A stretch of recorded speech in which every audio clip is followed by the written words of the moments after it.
Good morning, gang. David Guppel, Thinker Farmer here. It's Saturday. I even forget, it's late August, mid to late August. Grant's gone on a trip, and Ben and I are working here, putting in it's kind of to the east end of the property. It's a section that we kind of just finished. Ben primarily doing the perimeter fencing on, and we're putting in a 3-strand fence. I came in here and did some bush hogging yesterday and just kind of cleaned the line up, and then this morning Ben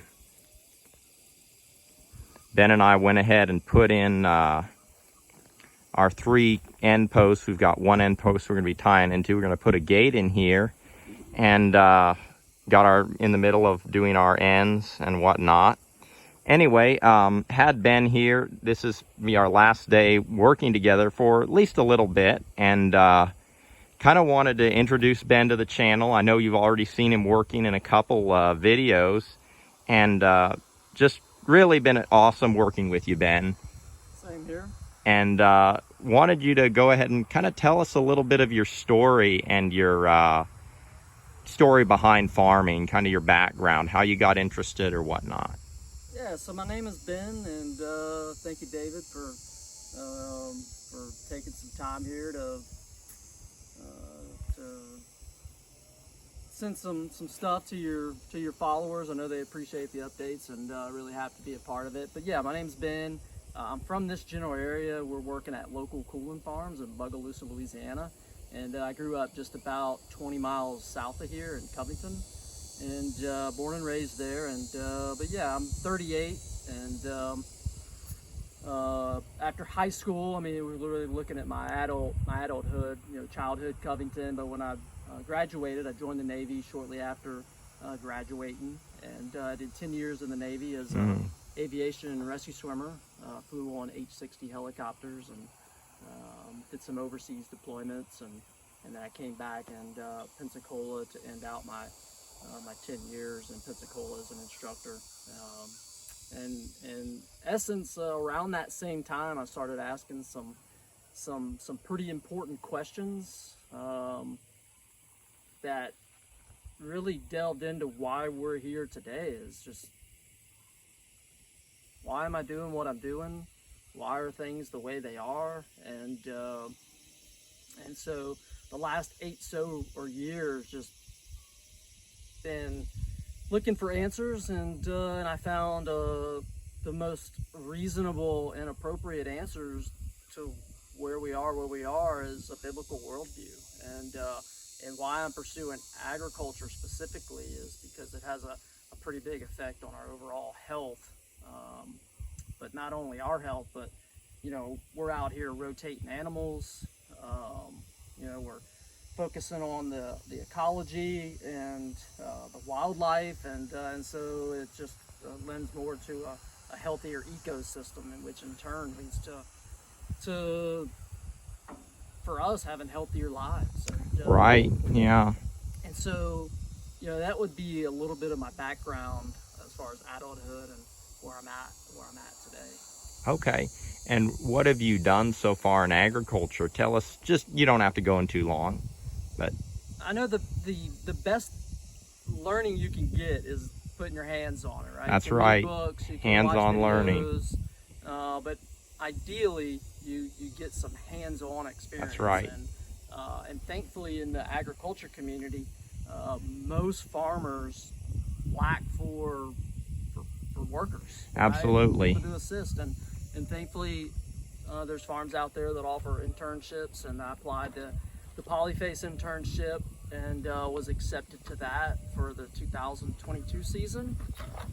But prior to that, and in the process of that, it was because of the competitiveness of being able to go there. I said, well, I'm not just going to sit around and do nothing. So you got to have a backup plan. Yeah, that's backup right. plan, and I came across eagerfarmer.com. Oh yeah. That Polyface is used to help would-be farmers and to find other farms who are looking for interns, apprentices, full-time, part-time, whatever. And so I applied to a Whiffletree farm in Warrenton, Virginia. Right. Yeah. And so I stayed there the winter and early spring of 2021, 2022, and then was accepted to Polyface and spent the summer at Polyface. So I spent time with Jesse at Whippletree and Joel and Daniel and the Salatons at Polyface. And then I went back briefly, and why I'm back home is to help with some family stuff, but I had started a pig finishing business with Jesse at Whippletree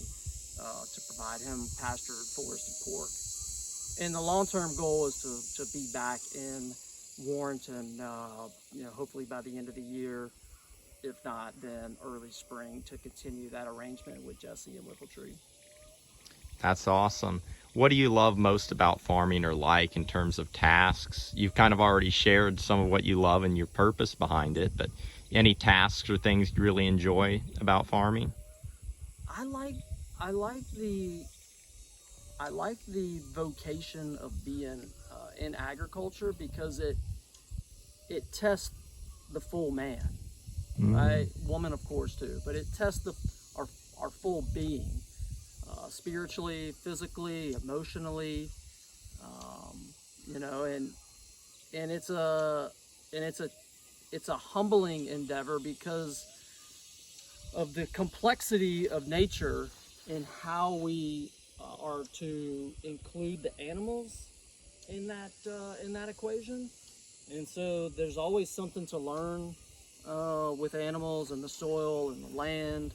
And so the real appeal is that it's physically demanding, but it's also intellectually demanding. And and it's very satisfying work, because at the end of the day I can see an improvement, or vice versa, I can see a negative impact from my management.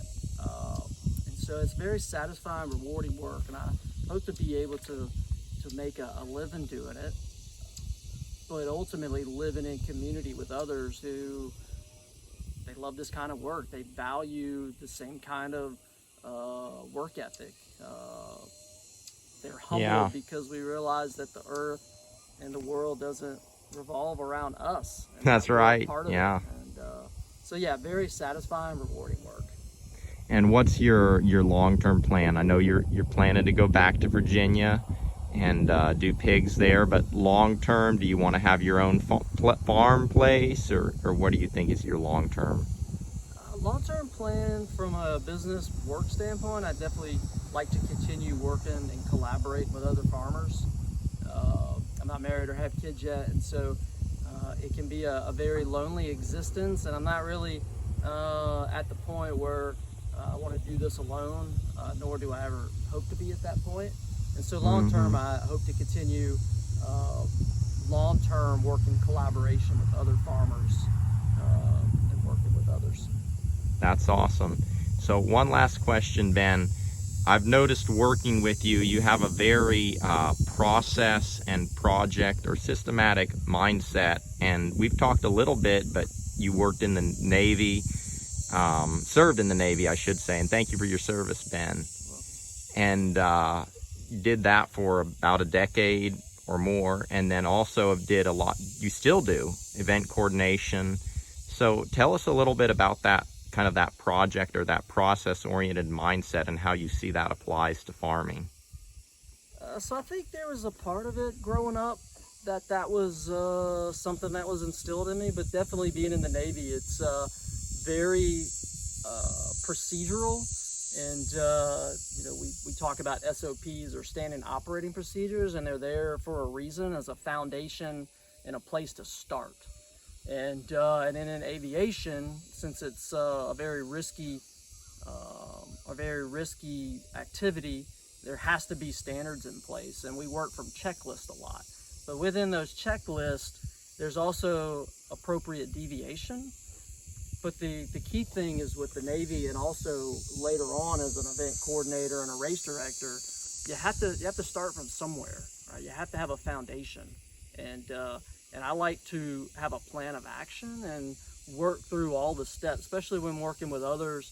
And David and I only been working with each other for a couple weeks, so it takes time to get to know one another, personality, not just personality, but how they think and how they go about doing things. And so it's good to, and what I find is to be on the same page with another person, because it makes working with one another much more enjoyable. That's right. Yeah. And as David and I have already agreed, when we're putting up this, you know, either 5-strand or this 3-strand here, there's not one way to go about it, essentially.